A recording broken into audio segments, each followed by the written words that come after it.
नमस्कार.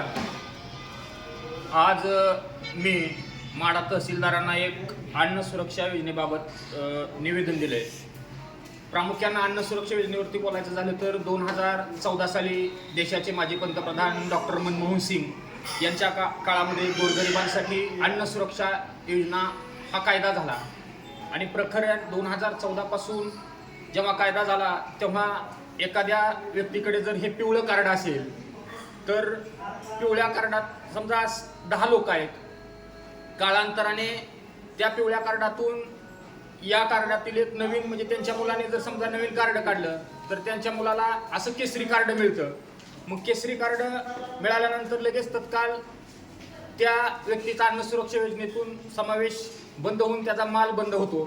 मग गेल्या 2014 पासून ते 2024 या जवळजवळ 10 वर्षाच्या काळामध्ये ज्यांना केसरी कार्ड मिळालं त्यांना अन्न सुरक्षा योजनेचा लाभ मिळाला नाही. मग प्रामुख्यानं जेव्हा या कार्डामध्ये त्यांचं नाव होतं तेव्हा माल मिळत होता. मग हा माल गेला कुठं, या बाबतीमध्ये मी आज तहसीलदारांना विचारणा केली.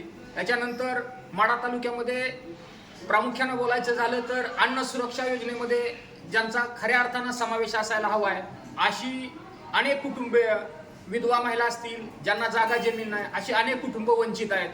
परंतु खऱ्या अर्थानं अशांना न्याय मिळाला पाहिजे. मी आज तहसीलदारांना असं निवेदन दिलेलं आहे आणि त्या निवेदनामध्ये येईल त्या 15 दिवसामध्ये माढा तालुक्यातल्या वंचित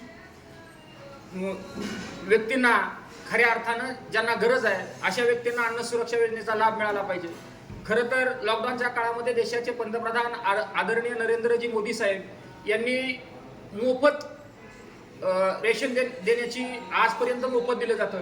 परंतु हे मोफत रेशन खऱ्या अर्थानं ज्यांना गरज आहे त्या गरजवंतांना मिळत नाही. यासाठी माढा तहसीलनं अधिक लक्ष घालणं गरजेचं आहे.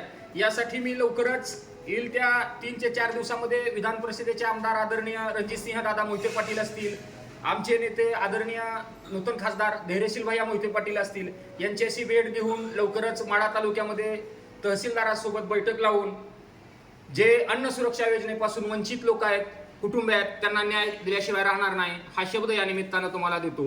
धन्यवाद.